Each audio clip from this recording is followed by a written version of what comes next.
Joining us now, Sam Nunberg. Sam, a longtime operative for the President Trump campaign, and he's now part of Steve Bannon's political action committee that's going around the globe trying to put sovereignty ahead of globalism. And so he's having a lot of fun doing that. And he's joining us now. But before we get to politics, Sam, coming up on Wednesday, it is the mother of all one-game wild card playoffs in the history of these playoffs, where the Oakland A's travel to the Bronx on Wednesday. I can't wait for this game, Sam. On Wednesday, they got like 18 closers on that team. And the Yankees, winners of 100 games, it all comes down to one game with Oakland, who won 97 games. Now, Sam, crazy, right? You can't get better baseball than that, right? Well, I hope so. I mean, better baseball will be that the Yankees win, but let's see what happens. I don't think they've announced a starter yet. Nope. So for the Yankees, but it's probably going to end up being either. I'm thinking maybe they're saying it's going to be Tanaka, actually, but Really? We'll find out. And look, I think the Yankees will end up winning, but it is what it is. We've got more pressing stuff, frankly, than sports right now with the Kavanaugh nomination. The president had a fantastic, humongous success with this reorienting NAFTA to the U.S. I guess he's going to call it the USMCA now, right? So, look, he said here's another thing. A guy came in. Everyone laughed at him.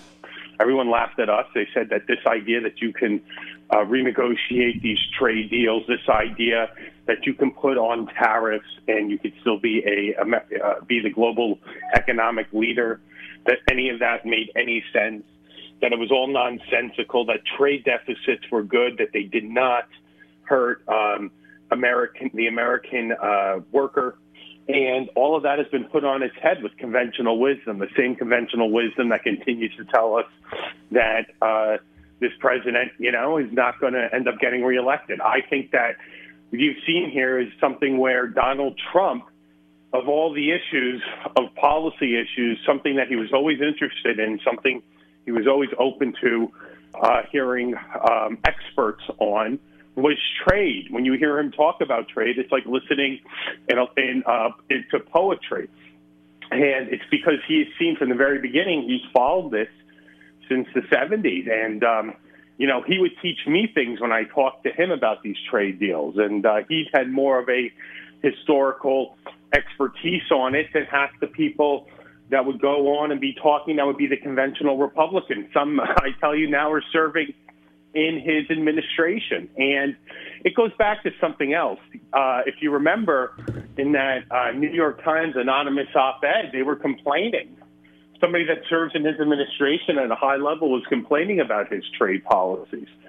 And look at this success. And it's a success that I can tell you the U.S. would only have gone into, Trump would only have done, the president, knowing that it will lead to economic vitality and growth domestically, because that is what he cares about. He cares more about the workers in the United States and Canada and Mexico, and that's frankly a novel idea against every candidate he ran against, both in the Republican primary and, of course, against Hillary Clinton. Well, he's changed it forever. He's changed the donor-driven Wall Street Republican Party basically to a party of the people and a party of the working men and women of the United States. Let's get to Kavanaugh.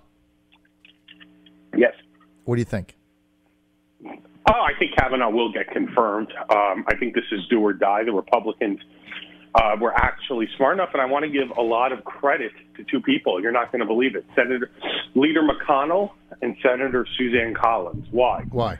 Leader McConnell continued to say the entire time that Kavanaugh will be confirmed. He went on the floor and gave an impassioned speech, and it was impassioned for anyone, not just for him, because, you could say an impassioned speech for McConnell means that he actually goes up half a decimal level. No, this was a great speech that he gave.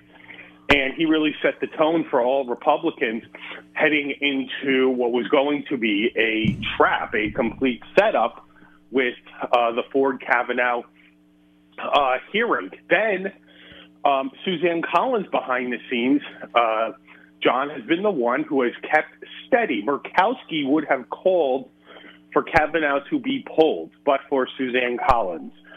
Flake, I'm not here to criticize Flake. All you need to know is this is a guy who couldn't run for re-elect. He would have lost his primary. He knew that. This is his last coup de grace. And he even admitted as much when he said that if he was running for re-election last night on 60 Minutes, sitting next to Chris Coons, he would not have called for the FBI delay. You know, I hope that this FBI investigation, if anything, goes into the inconsistencies that Dr. Ford gave, and they were many. You know, I'll say it. I said it. John is not saying this. This is Sam Nunberg. She is a liar. This did not happen. I don't even think anything happened to her. This is fantasy. You look at the multiple ways that she has lied and the inconsistencies. If anything, she sends in an anonymous letter. I don't know what she believes or doesn't believe. But if she actually believes that this happened, we have never seen these notes, these alleged notes from her psychiatrist. The Washington Post has never seen them. She apparently can't fly and has to delay the confirmation. When they offered her to do it on a Monday, she couldn't get here till Thursday. But then we find out, John, in her testimony, this woman likes to fly all the time. Did you know that? She loves to fly. And that really seemed like some grueling tests she took, a lie detector test, all 2 questions, that she couldn't even tell you how they did it. Mm-hmm. So she also doesn't know where or when. And that's very important. She doesn't know where or when. She should have some kind of idea of where or when. And a crucial point would be, how did she get home?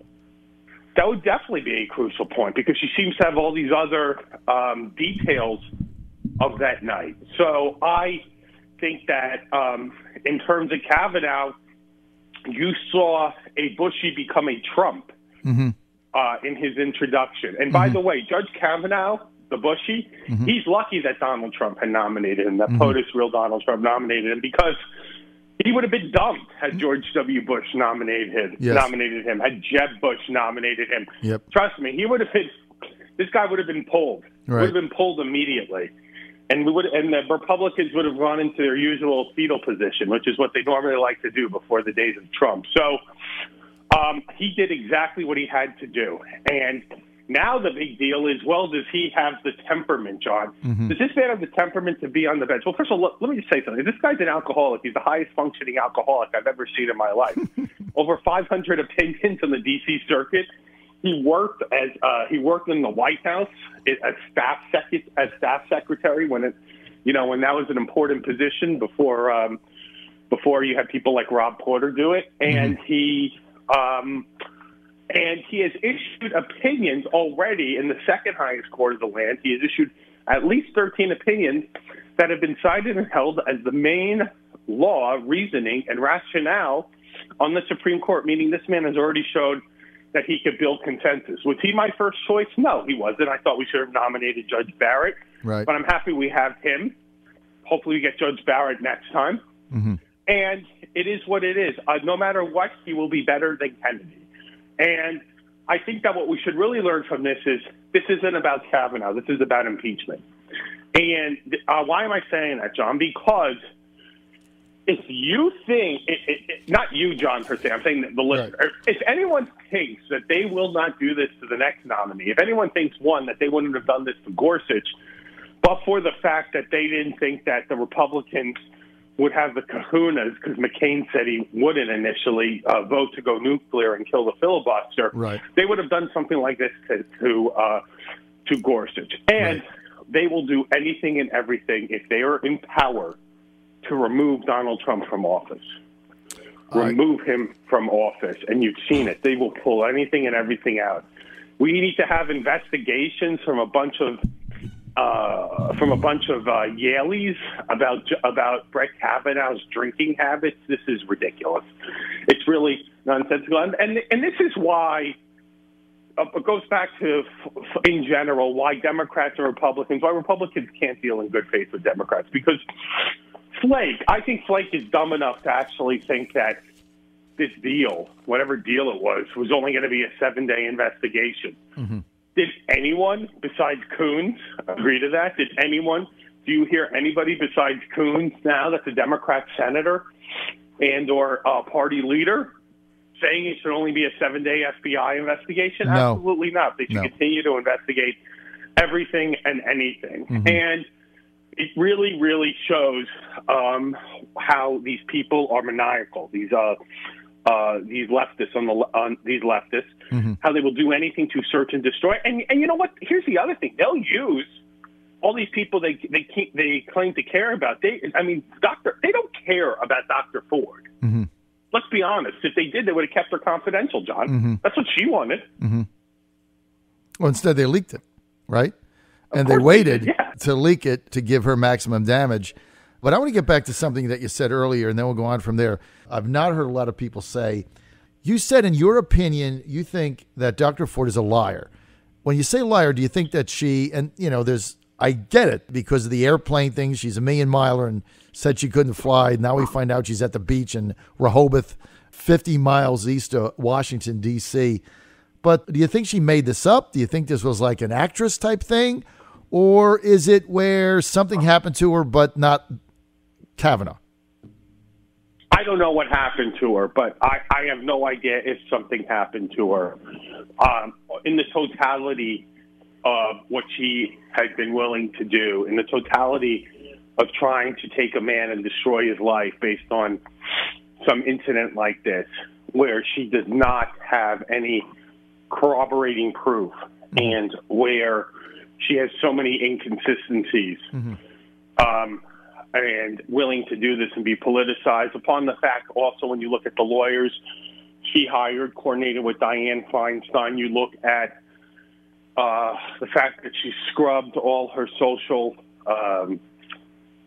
media. I think she's a liar. I don't want to get into if it did or if it didn't. I don't think it happened with Kavanaugh. But I believe Brett Kavanaugh over her. Therefore, I think she's lying. Yeah, well, if that's the definition of it, I believe it too. And you brought something up that we never really talked about on my show. We talked about not knowing how she got there, how she got home, what the house was, and et cetera, and all the inconsistencies. But, the lie detector test, that was kind of garbled because you didn't know where she took it, how it was done, what the results were, who paid for it. I mean, that didn't check out either. That whole thing seemed a little odd to me. I also want you to expand on Susan Collins. You said earlier that Susan Collins is the kind of, in this whole debate here, is kind of the unsung hero. I'm a fan of Susan Collins. I'm a big fan of hers. Everybody knows that. Don't always agree with her. Oh, I didn't know that. Yeah, I'm a big fan of hers. I personally didn't know that. Yeah, and I don't always agree with her. She's a moderate, but I've always found her to be very honest, a very honest politician. I mean, she tells you the truth, and she also happens, if you bump into her in the hallway or something, she is super nice. But you said she's kind of the unsung champion here. Why? Yeah. Go into that in some detail. Because from my understanding from two Senate staffers, one on the Judiciary Committee, one in a senator's office, not hers, and also from one of the leaders of one of the groups that's doing the most powerful and important work on this nomination. From the get-go, the minute these Ford allegations, or I call them lies, came out, she was approached by Murkowski. I don't know anything about Flake. All I know is Murkowski asking, one, Murkowski initially wanted this nomination pulled. She would have gone that far. Two, for a delay of a FBI investigation. You even saw Murkowski when she was in the halls. The press had asked her, why don't we have an FBI investigation? And she closed the door. She goes, I don't know why. And Suzanne Collins from the very beginning would not go along with that and had said that, one, she wants to confirm Brett Kavanaugh, and two, she didn't agree with the way this process of these allegations were coming out. She had argued with Murkowski about it, and that should also show you what a profile in discourage, what a weasel Murkowski is when it comes to this. Mm-hmm. If she felt so strongly about that, she should have just come out herself. Mm-hmm. She would only have done it if Collins had gone out with her as well, because they're both females. And what Suzanne Collins showed here, and I've had a lot of problems with her, although, maybe in hindsight I don't anymore because of this, is that she didn't want to play the genitalia card. Mm-hmm. And she, like Kavanaugh, look, here's the other thing, and they keep saying, well, this one won't get, that Barrett won't get confirmed.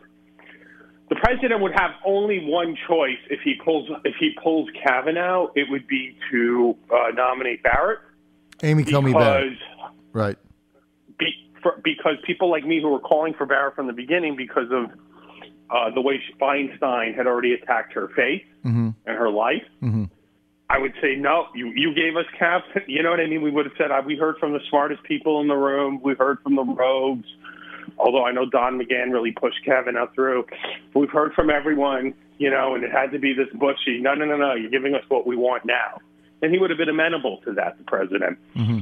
So I think she was also saying to Murkowski that she was confident with what she had discussed with Kavanaugh in terms of Roe v. Wade, that he was the justice she wanted. And let's get to Roe v. Wade.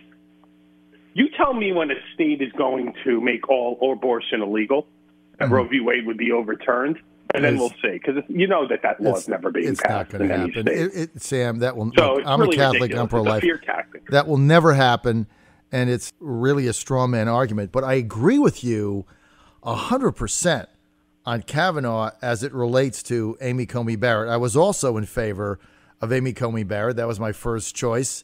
And it's like, be careful what you wish for, right? Because if something happens now when the Kavanaugh nomination goes down, don't you agree with me that President Trump will nominate Amy Coney Barrett the following day?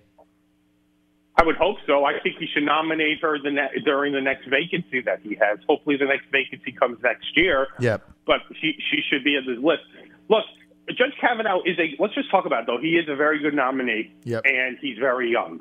Yep. And the president will have nominated with him. I believe right now he's 53, and I believe Gorsuch under. I forget, John, but Gorsuch. I was 51. He was 51. What was he like? 51. 51. Okay, yep. So you know better than me. And then if he gets Barrett on, I mean, look, he's already remade the bench for 30 years. So, right. So I think that she should be the next nominee. I think that, look, I think that the president has really played this well. I like the fact that the president, look, I'll be the first one to tell everyone that sometimes Donald Trump, believe it or not, does not play three-dimensional chess. Sometimes when you hear people on a certain network say, you don't understand, he's playing chess, you're just playing checkers, I'll laugh because I've been there. On this he did, and on this he did because when the Ford allegation came, he didn't say anything for 4 or 5 days. Mm-hmm. And he let it all materialize, and he let it all get out, and then he started attacking the process. Mm-hmm. He started attacking the process, and I thought that was smart, and that's something I think that instinctually he did, and he's been very good about this. So, with that said, he's also been very loyal to Kavanaugh, and I hope that this is do or die. We don't get Kavanaugh through. After all this, we will lose the Senate. The one thing is, John, it is showing up in all polling. Republicans are becoming more engaged now, and they are furious about this. Well, I think it's going to backfire on the Democrats because, look, there's nothing that you and I or Steve Bannon or Corey Lewandowski or anybody else that's part of the Trump network or campaign or political action committees or anything else, nothing we could have done to motivate Trump voters more than the Democrats have done with this Kavanaugh clown show. I mean, people that I talk to are coming out of the woodwork. They're pissed off, and they're going to turn out on November 6th. And I think as a result of that, the Republicans are going to win. And when Nancy Pelosi wakes up on November 7th and she's not speaker, you know what she's going to do? Blame Dianne Feinstein for this whole mess. That's what's going to happen. Sam, I've only got a couple seconds. Make a prediction. Will the Kavanaugh vote be delayed for a week or more? No, I think it's going to be delayed just for the 7 days. I think that's it. So whatever that comes, hopefully by the end of this week. No more delays.